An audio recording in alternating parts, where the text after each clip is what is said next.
Does God exist? Hi, I'm Reverend Andrew Bozeman, and this is on the Wings of Your Mind. Does God exist? That's what a growing number of people are asking these days. Actually, they're a little more affirmative than that. Many of them bluntly state that God does not exist. Those who believe that God does not exist are called atheists, and their belief system is called atheism.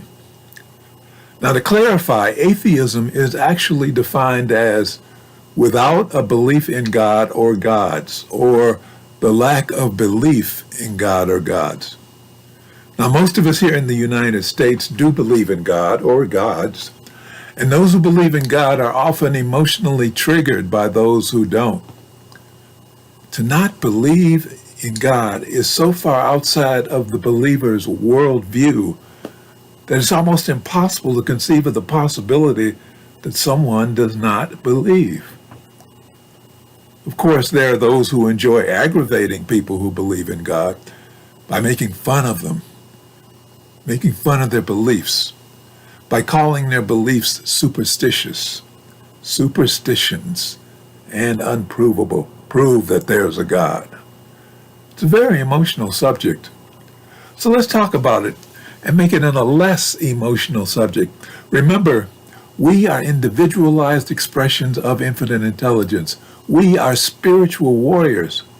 We understand that our power is in the peace of knowing who and what we really are. Now, ideally, our peace should not be disturbed by comedians like Bill Maher and Mike Maron, who try to knock us off our center when they make jokes about our beliefs, or by materialists who declare that all existence can be explained simply. It's the Big Bang Theory. And what about all the life forms we got? Well, that's just evolution. They may even try to ridicule you for not being intelligent or well educated enough to see the point of their view. Please, remember to click on the thumbs up button below, and if you haven't already done so and you're viewing this on YouTube, please click on subscribe. That's the logo in the lower right-hand corner. If you're watching in Facebook, then it's choose the like button, and choose to follow my broadcast. Also, remember that I'd love to hear your thoughts, your questions, your comments. So please leave them in the chat box on the right side of the screen if you're in YouTube, and below the video if you are in Facebook. Okay. Now, during my years of spiritual training, one of the principles I had to learn was that it was my goal to rise to the level of consciousness where I could be in the presence of someone whose energy was totally opposite mine and still be at peace. Totally opposite mine and still be at peace. So let's examine this thing called atheism. How is it possible for atheists to arrive at that point of disbelief? Well, first of all, it's important to realize that our belief in God or a higher power is often a matter of training and conditioning. Believers in God usually grow up in an environment where belief in God is accepted and practiced. Even if the family in which you grew up in was not a family of regular churchgoers, there were usually signs, verbal cues, or surrounding social networks that supported the belief in God. So belief in God became automatic. On the other hand, there are those who never had any exposure whatsoever to the belief of God or a higher deity. So the concept of a God is totally foreign to them. For instance, the followers of Buddhism do not believe in God. They believe in enlightenment. Enlightenment means to become a Buddha, to attain the pinnacle of human development and potential. The ultimate aim in Buddhism is to rise to a level of consciousness where you are above the suffering and stress of normal physical life and you see the interdependence and interconnectedness of absolutely everything and everybody. Your goal, in other words, is to become omniscient, to be one with all that is. So for Buddhists, enlightenment is not attained through communion with a superior external force, but through training their own minds and acquiring the true nature of reality within themselves. Basically, as I see it, an enlightened Buddhist has arrived at the understanding that he is an individualized expression of infinite intelligence. Others who do not believe in God may have once believed in God or had religion, but for some reason they became disillusioned and they no longer believe. And then finally, as I mentioned earlier, there are those who are materialist and see only the mechanical aspects of existence. For them, the creation of the universe is demonstrated by the Big Bang Theory. The existence of life and its millions of permutations, including humans, is due to the theory of evolution. For them, everything can be explained through some physical principle or explanation that can be scientifically replicated. The supernatural, which includes spirits, angels, miracles, psychophenomena, all that is merely illusion and hallucination. So for atheists, the belief in God or divine beings is purely superstition and should probably be eradicated, especially from the viewpoint of the materialist.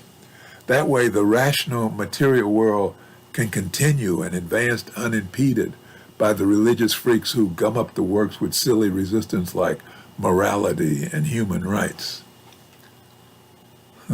Atheism. You know, in viewing the proportion of population identifying as atheists, the most, 76%, are in China and Russia. So what about China and Russia? Well, that's where the government discourages spiritual involvement. So people are actually pushed into becoming atheists because the government works against religion, works against spiritual principles. It pushes towards atheism. Now in Europe, they have about a 12% percentage of atheism. The United States and Canada drops down to about 5%. In Latin America and the Caribbean, it's about 4%. And in what is known as sub-Saharan Africa, it's about 2%. And in the Middle East and North Africa, Egypt, etc., it's less than 1%. Now, many young college-educated people, primarily men, believe there is no such thing as God. I find it interesting that men are more likely to be atheists than women. As we can see from church populations, women tend to be more religious than men. Sociologists believe that this has to do with the power dynamic.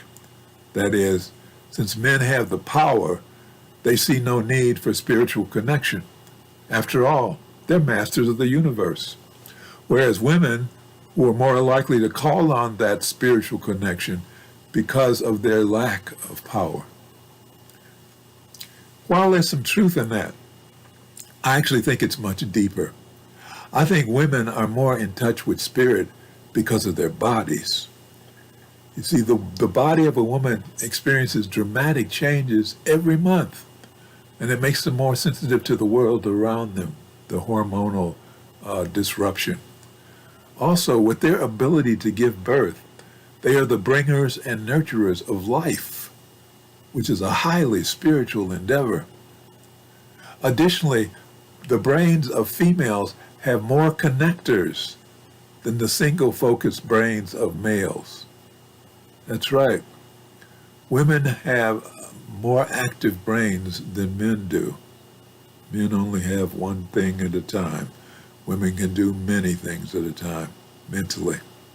So this gives women a broader perception and a higher level of awareness to the physical and spiritual world around them.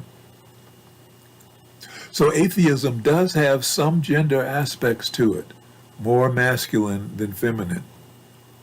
So my take on all this is, don't be alarmed by or even offended by the presence or declarations of atheists.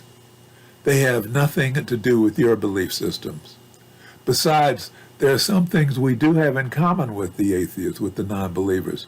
I think that we can all agree that the stereotypical of God as a giant, bearded white man on a throne is no longer a valid representation of the powerful creative forces that run the universe. That image, which happened a long time ago, it was an attempt by humans many centuries ago to wrap their minds around the overwhelming and seemingly miraculous intelligence that controls our world. The intelligence that gives us the confidence to know that a rose bush is going to produce a rose, or a baby chick is going to break out of a hen's egg, or a human baby will be born with the same characteristics passed down through the mother and father. So when you think about the trillions of functions that occur every minute of every day, not only in our bodies, but around the entire world, the image of the traditional God is much too limited. So for me, the descriptive term for the creative consciousness that's created our universe is not God. The descriptive term for me is infinite intelligence. Infinite intelligence. That traditional image of God is so much too small when compared to the task of creating and running the universe that we know. Remember, creating these humanized images of so-called God was the only way for human beings to cope with the spectacular things they witnessed as they saw how the world operated. But just because we've outgrown the images doesn't mean that the power and intelligence are no longer there. It's because of these images that I think it is so easy for those to reject the concept of a higher intelligence. It gives them a target. It allows them to assign personalities and to pass judgment. It gives them room to pose accusatory arguments, such as, well, if there's really a God, then how come he allows all the terrible things that happen in the world to go on? Or, if there is a God, how come he allows wars and murder and abuse and poverty? If there is a God, wouldn't he create a paradise for us? Shouldn't God solve all our problems? Let me ask you this. When you get right down to it, is that what you really want? Is that something you could really live with? I'm sure you've heard about the terrible twos and the trying threes. That's the point at which your child's development takes them to a place where they want to do it for themselves, to learn for themselves. They want to be independent and will scream at the top of their lungs if they don't get their way. Now, of course, the parents could yield and give them everything they want when they want it. I've known people who were pampered like that all their lives. But they're very difficult people, and they're unhappy people who are scared to death of real life. Infinite intelligence, cosmic consciousness, or universal mind has a better idea. It not only creates us, but actually is us. There is no spot where God is not. Consciousness is the basis of all existence. Science is moving beyond quantum physics and is inching closer and closer to proving that consciousness is the basis of all existence.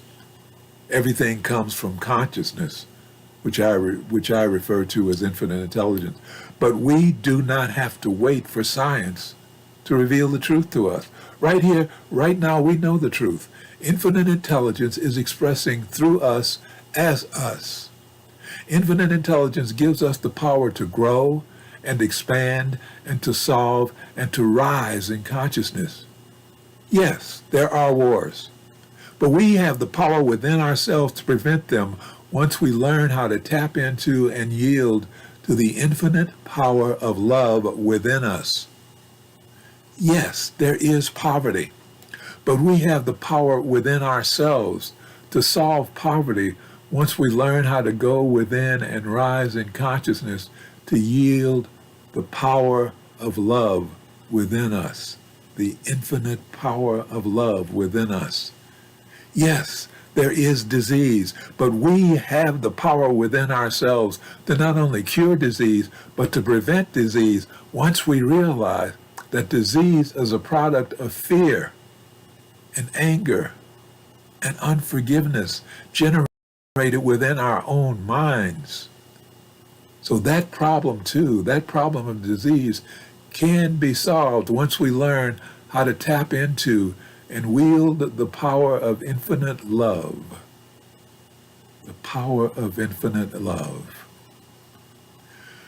So yes, it is true. God does not exist. At least the God that we created in the infancy of humanity. That great being who sits on a throne looking down at us, no longer exists. That was just a way of coping with the forces and powers that were too big for us to understand in our limited view of the world. That God is gone. But the infinite intelligence that was always there behind the images, behind the mythology, behind the superstitions, that infinite intelligence is still there, supporting us, uplifting us, expanding us, teaching us, loving us, being us. Our consciousness is rising and expanding. We are on the verge of coming into our own power as the divine children. We are growing into a greater understanding of our own beingness as individualized expressions of infinite intelligence. We are spiritual beings having a human experience. We are already in paradise. We're already there. But we're so hypnotized by our focus on the physical aspects. We're so hypnotized by our focus on the materialism and the negativity in front of us that we cannot see the glory that surrounds us. And as long as we concentrate on the ugliness that confronts us, we will remain blind to the beauty just beyond our vision, just beyond, waiting for our discovery. It's there. And once we learn to go within ourselves and tap into the infinite intelligence that resides deep in our hearts, then the scales will fall away from our eyes like cataracts and reveal the light that has never left, just as the sun never goes away, even when it's hidden by the clouds. It's true. It's true. Let's close with prayer. Thank you, Infinite Intelligence. Thank you for bringing all of us together in this life so that we may become spiritual warriors and join in the work we have come here to do.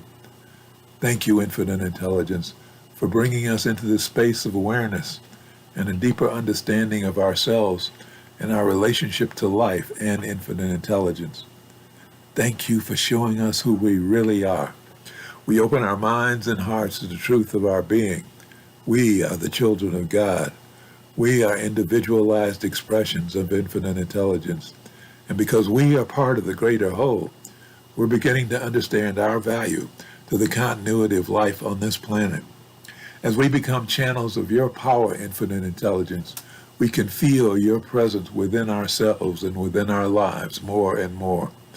We know that as we feel your presence within our lives every day, we will rise because we are no longer cut off from you by being immersed in the darkness of fear, anger, and the pain of unforgiveness.